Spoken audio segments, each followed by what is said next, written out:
مغرب سے NATO forces داخل ہو جائیں، مشرق سے بھارتی فورسز آ جائیں اور ہمارے ایٹمی دانت توڑ کر اور پھر ہمیں بھارت کے سامنے ڈال دیا جائے، نو ڈو ایز یو لائک.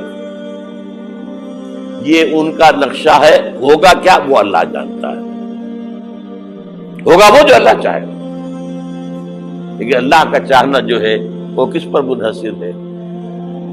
یہاں انقلاب برپا کرو، یہاں اسلام لاؤ. اگر دھندوں میں لگے رہو گے تو وہ خود بخود نہیں آ جائے گا انقلاب. صحابہ نے جانیں دی تھی، کتنی تکلیفیں اٹھائی تھی.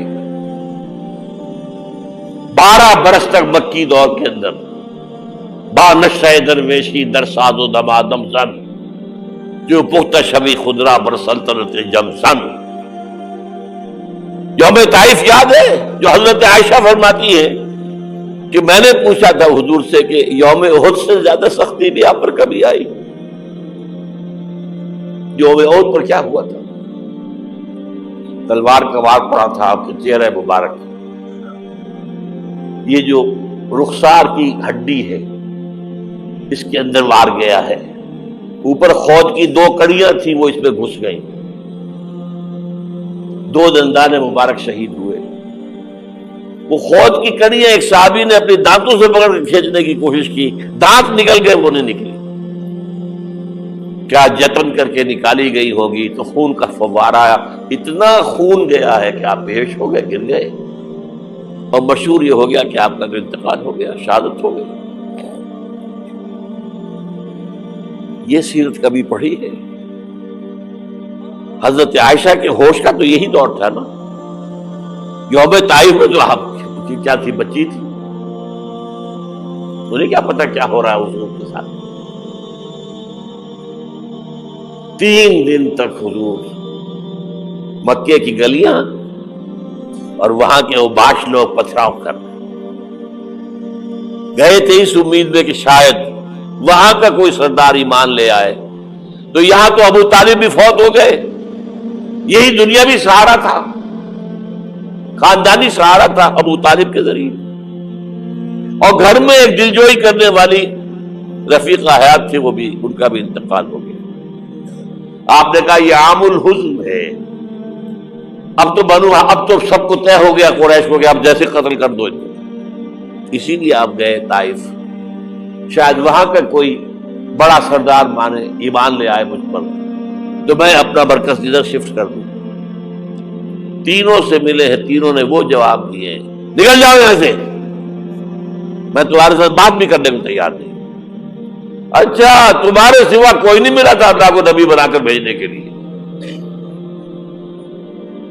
دیکھو جاؤ، میں بات نہیں کرنا چاہتا، ہو سکتا ہے میں بے عزتی کر بیٹھوں، واقعی تم اللہ کے نبی ہو تو میں مارا جاؤں گا. جاؤ جاؤ جاؤ. یہ سلوک محبت کے ساتھ ہوا ہے. اور پھر چھوکروں کو، اسٹریٹ ارچنز جنہیں آپ کہتے ہیں، اشارہ کیا تھا، خبر لو ان کی، پتھراؤ ہو رہا ہے. ساتھ کوئی ہے ہی نہیں، ایک آدمی صرف، زید ابن حارثہ. اب سامنے سے پتھر آ رہے ہیں تو حضرت زید آگے آ جاتے ہیں، ڈھال بنتے ہیں. مجھے لگے پتھر حضور کو لگے، اب پیچھے سے آ رہے ہیں. چاروں طرف سے تو ڈھال نہیں بن سکتا. جسم لہو لہاب، خون جا کر جوتیوں میں جم گیا ہے، جوتی اتر نہیں دی. پھر وہاں سے واپسی پر جو دعا مانگی ہے، اللہم الیک اشکو ضعف قوتی وقلت حیلتی وہوانی علی الناس. اللہ تیری جناب میں فریاد لے کر آیا ہوں اپنی قوت کی کمی کا، اپنے وسائل کی کمی کا، اور جو ذلت و خواری ہو رہی ہے لوگوں کے سامنے. الا ملتقننی، مجھے کس کے حوالے کر دیا ہے؟ الا بعیدی یتجہمنی، یہ میرے اوپر ہجوم کر کے آ جائے، حملہ کرے. اور عدو من لگتا ہمرے، یہ دشمن کے حوالے میرا معاملہ کیا ہے، جو چاہے کرتے وہ. لیکن پھر عبدیت غالب آتی ہے. ان لم یکن علی غضبک فلا ابالی. اللہ اگر تو ناراض نہیں ہے تو مجھے کوئی پرواہ نہیں. سر تقدیم خم ہے جو مزاج یاد میں آئے. مجھے اندیشہ یہ ہے کہ تو ناراض تو نہیں ہوگی. یہ تکلیفیں جھیلی ہے. سینکڑوں صحابہ نے جانوں کا نذرانہ پیش کیا ہے. احزاب کی جنگ میں فاقوں پر فاقے ہو رہے تھے اور ان فاقوں کی حالت میں خندق کھودنے کا حکم ملا ہے. لوگوں کی کمریں دوہری ہو رہی ہیں، پتھر باندھے ہیں اپنے پیٹوں سے، اپنے چادروں کے ساتھ کس کر کمر دوہری نہ ہو جائے. اور جب صحابہ کدالیں چلا رہے ہیں تو کیا کہہ رہے ہیں؟ نحن الذین بایعوا محمدا علی الجہاد ما بقینا ابدا اللہم لا عیش الا عیش الاخرہ. صحابہ کہتے تھے ہم وہ لوگ ہیں جنہوں نے محمد سے بیعت کی ہے کہ جہاد کرتے رہیں گے جب تک جان میں جان نکل جائے تو بات اور جان ہے، چاہے ابھی بھوک سے کمر دوڑی ہوئی جا رہی، جان تو ہے. اور ایک دفعہ کہتے تھے اللہم لا عیش الا عیش الاخرہ، اے اللہ عیش زندگی تو آخرت کی زندگی ہے. اور حضور فرماتے تھے، حضور کے بیٹھے ہوئے نہیں تھے گاؤں تکیہ لگا کر، پتھر اٹھا اٹھا کر خندق میں سے لے جا کے باہر پھینک رہے تھے. جب صحابہ کہتے ہیں اللہم لا عیش الا عیش الاخرہ، حضور فرما رہے ہیں فاغفر الانصار والمہاجرہ، اے اللہ ان انصار اور مہاجرین کی مغفرت فرما دو. پھر حضور کی خدمت میں کچھ لوگ آئے، حضور اب یہ فاقہ ناقابل برداشت ہو گیا، دیکھیے ہم نے یہ پتھر باندھے ہوئے اپنے پیٹ کے ساتھ. حضور نے کرتا اٹھا کر دکھایا، وہاں 2 پتھر بندھے ہوئے. یہ ہے سیرت النبی. آپ کس چیز کو سیرت النبی سمجھتے ہیں؟ بہرحال اس موضوع پر میری ایک کتاب ہے منہج انقلاب نبوی، یہ انقلاب کیسے آیا تھا. اگر دل میں ذرا بھی آرزو پیدا ہو گئی ہو کہ اللہ قبول کر لے مجھے قبول کر لے اس کام کے لیے، تو وہ کتاب آپ کے لیے مسٹ